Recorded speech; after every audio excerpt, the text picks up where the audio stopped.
Let's pray together.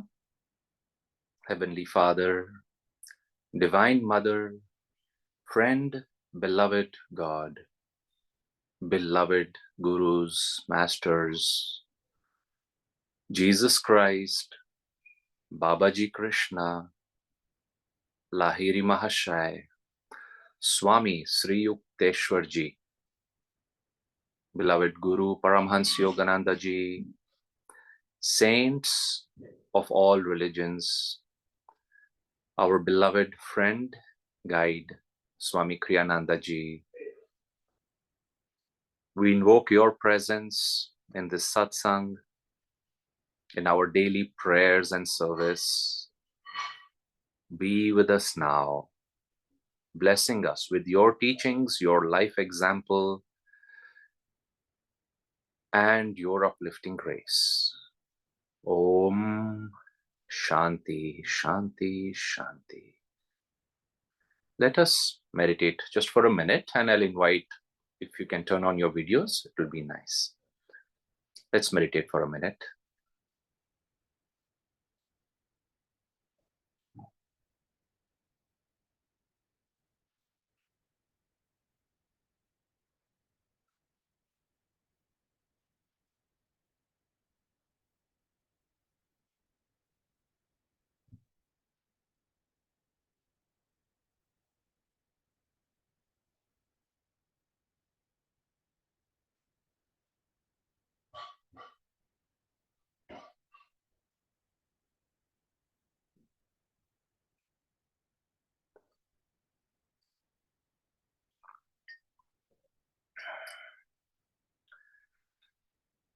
Om,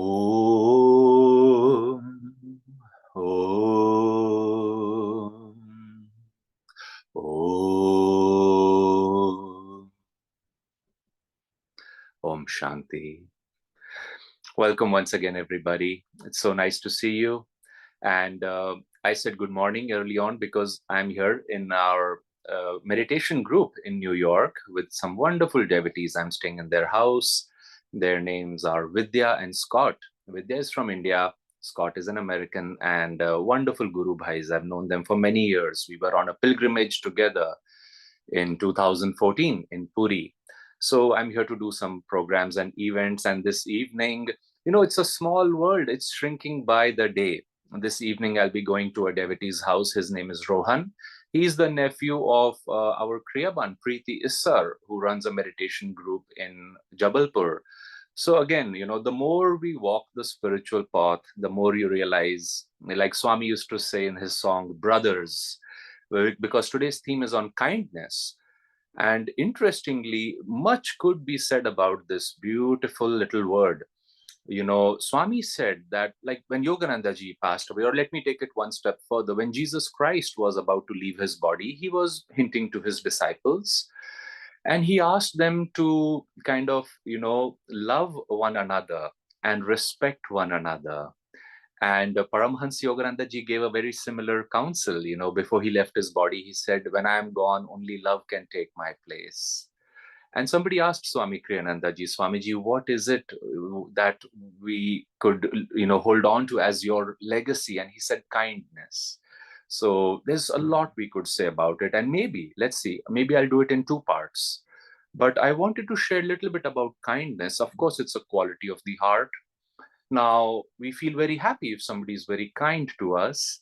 And we remember that it has a healing effect on us, certainly.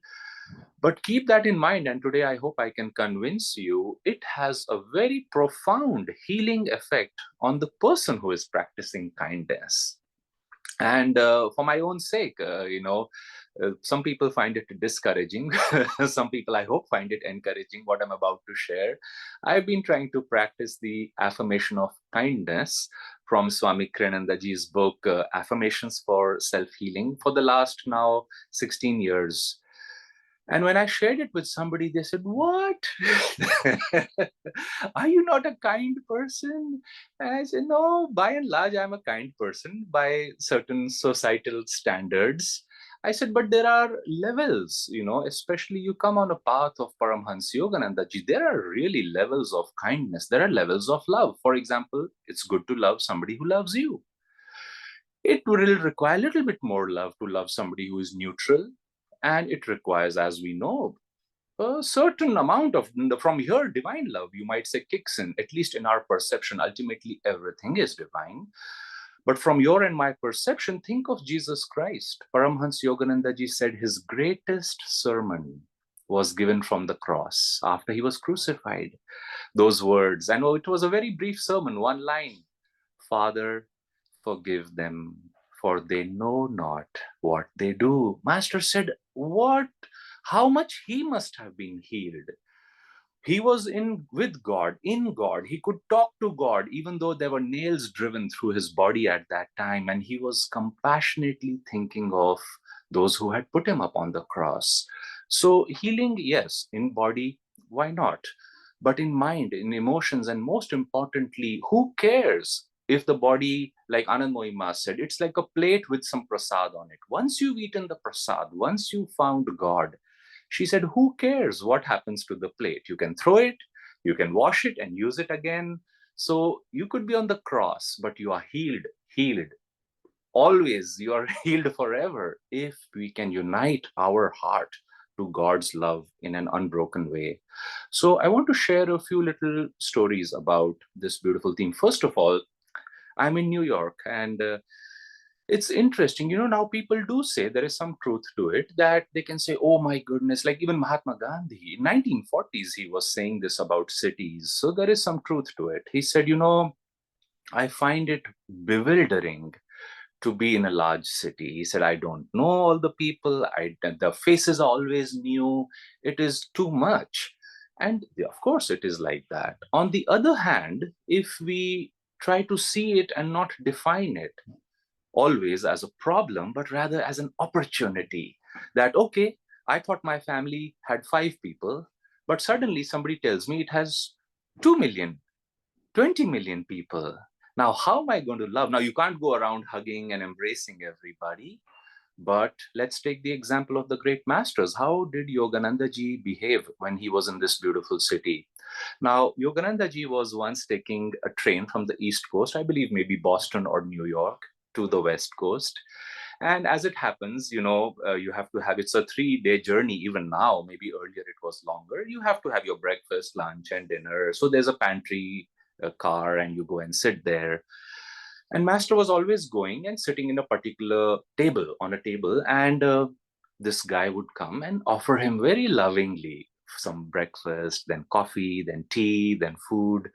And one day, because there's a sequence to these things, if you come slightly late, those tables are taken. You have to sit somewhere else. So Master one day sat on the other side of the pantry table, and this man whose designated area of service was on this side, he could not serve Master.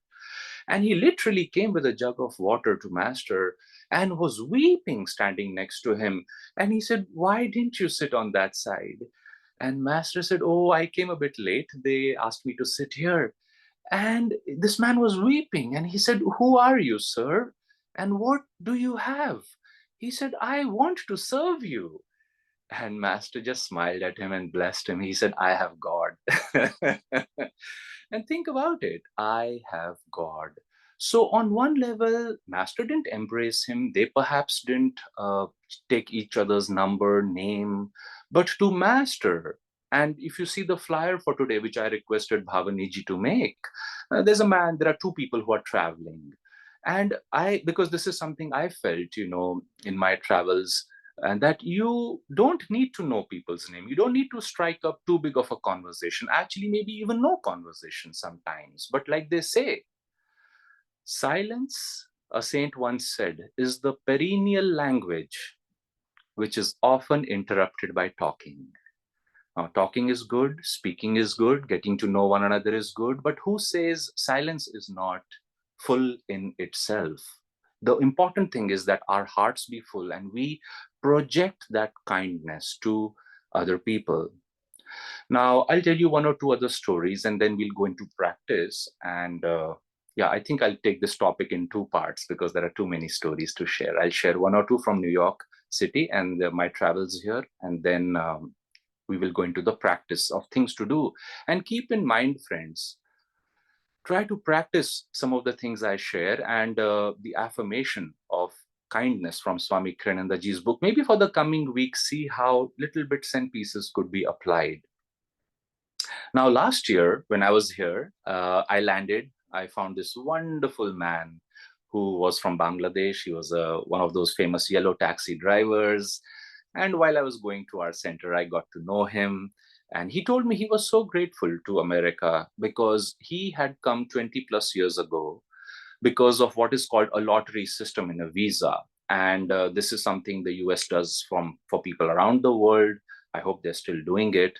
And he was selected through that. Suddenly, of course, then they educated him, trained him, taught him how to drive. And here he was 20 years later serving, and we became very good friends in the 45 minutes we spent together, shared nice things. Then I took another cab, and this time I met somebody who was from India, and then, or maybe Bangladesh again, I forget. But he had come to India on pilgrimage many times. And again, we were having, and I asked him, I was in Manhattan. I just didn't know how big it is. So I stopped the cab. He said, where do you want to go? I said, Manhattan. He said, we are in Manhattan. I said, okay. Well, then I said, I'll tell you, it's one end of Manhattan. I have to call the friend I have to go to. And I said, let me get the address, but can you take me in? I'm really tired walking. And I said, I have to reach somewhere at a particular time. He said, yeah, get on in. And then I connected with my friend, gave him the exact address. And as we started talking and discussing, and think again really of everybody, not only as your brother or sister, but as yourself. What would I do if I was in his position? Why is he here? How is he finding it? Does he miss his country of origin? Does he have friends from there, or has he made new friends? How are they doing? So many things. When you strike this simple conversation from your heart, you actually are making real good friends, and it's very healing. Sri Yukteswarji said, when two people come together to have a conversation, satsang, their consciousness is changed forever in a nice way, he said. So it's a very potent tool for healing one another. Anyway, came time for me to get off, and I paid him, and he wouldn't take. He returned me $5, and I said, "No, no, no, please keep it." He said, "No, no, no." I said, "No, please keep this." He said, in Hindi, he said, "आप हमारे वतन से आए हैं. You're from the same land where I'm from. Please have a coffee from this amount." And I said, "Oh, that's." I said, "I cannot refuse these $5 now." I said, "Thank you. I'll absolutely have it in your name." So you see, on one level, let's say talking about this city as an example, and it's a very good example, there are more than 800 languages, believe it or not, that are spoken in New York City. It is the most diverse country in the world. People who come from other countries, this is the place where most of them, it's like the melting pot of the world. And yesterday I went for a walk. I went to a bookstore, a botanical garden, all by myself. I was just exploring the neighborhood. And I thought, I'm going to pray for everyone whose path crosses mine. If they are open enough, I'll smile at them. If they're further open, I'll strike a conversation. In my flight, I met a gentleman. He was sitting next to me, and he struck a conversation in Hindi. I was like, oh, that's so sweet. And he said, "Aap kahan se?" Maine kaha, "I'm from India." He said, "I'm from Pakistan." And we started talking. And we are all simply brothers and sisters with the same aspirations. And very openly, he could tell me, he said, "Oh, I wish my country and some of my leaders would have taken that hand of friendship that was extended." And there are, like in any relationship between even brothers and sisters and parents and whatnot, there are some things you do well, some things you don't do well. There are opportunities to make up. There are situations that get worse. This goes on, as we know, on every level. But the most important thing for us, especially who pray for people, for people from all races, religions, countries, and backgrounds, and most importantly, where we try to see we are simply souls. When we practice kindness, Swami Kriyanandaji said, kindness is its own reward for the sweetness it brings to the practitioner. And let me see my time. I'll maybe close with one final story. You know, many years ago, we did a program in Pune. And in that event, I remember I first sent a team to talk to the owners, the venue. And this was turned out to be a very challenging person, who was the owner of this place. And my friends came back. They said, "Gosh, never tell us to go back over there." This man was a nightmare. I said, "Really?" But because we wanted to do a program in that part of town and new outreach we had, and that was the best venue by far. I said, "Okay, don't worry." I said, "I'm sorry I put you through this." I said, "Let me go and talk to this gentleman." And I went with another assistant. I took our checkbook to make the payment if we liked it. And it's a long story. Someday I'll cover it in more detail. There are many lessons in that story.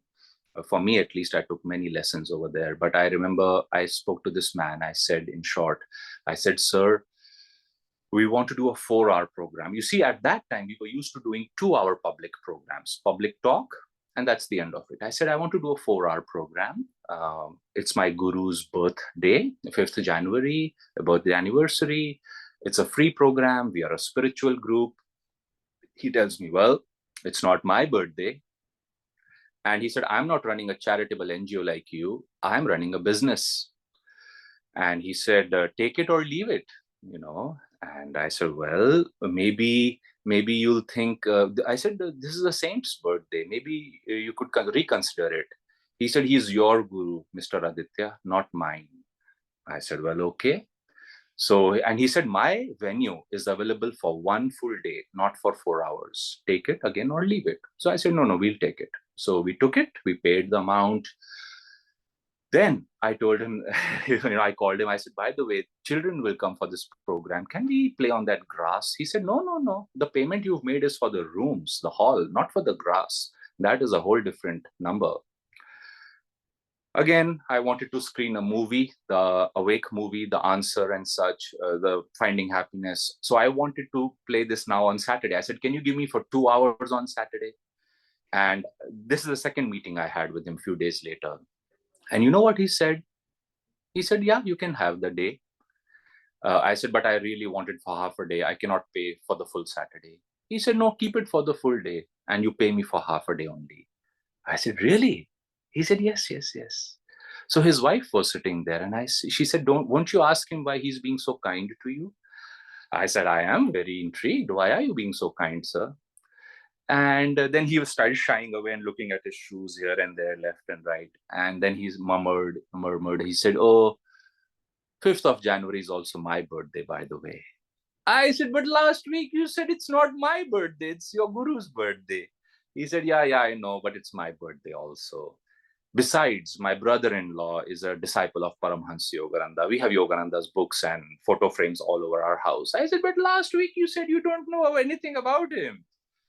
And anyway, you see, and then he said, "Aditya, I've tried running, hiking, cycling, but I'm still not happy.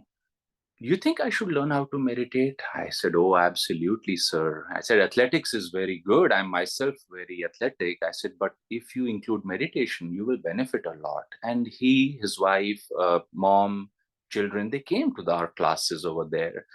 Anyway, we became friends. And as we were wrapping up the event, he came up to me and he said, "If you ever need my venue again, please know that it will be available at a discounted price." Now, he put me, my friends, through insults. He insulted our guru. He was very rude. But you just never know. It's like, Swami Kiranandaji, when he was in New York many years ago, he was staying with somebody. And after 3-4 days, this person was driving him to the airport. And he started playing Swami's music in the car. And Swami said, "Oh," and all these 3-4 days, the person was very quiet, not striking any conversation. And Swami said, "Oh, you play my music?" He said, "Oh, I couldn't go through a day without your music, Swamiji. Your music is my lifeline." And Swami looked at him and started laughing. He said, "Why didn't you say that? We were together for 4 days. You expressed nothing." And Swami said, "Sometimes people are simply quiet by nature, or the city or life's experiences have closed them down, closed their heart. But," he said, "if we keep praying for them, if we Strike up that prayer, that conversation, do that heart opening exercise. It may heal them, it will heal them in one way or another. But most importantly, remember, it will heal you. And that requires awareness, it requires willpower, it requires seeing the other person as yourself. And you are then trying to, and you pray to God.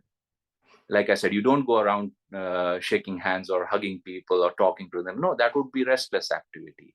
But you say, Divine Mother, whether in India, whether in America, whether here, whether there, I am simply at home. I am with my friends, I am with my family. We are all your children. Then you will see you start touching people on a common ground.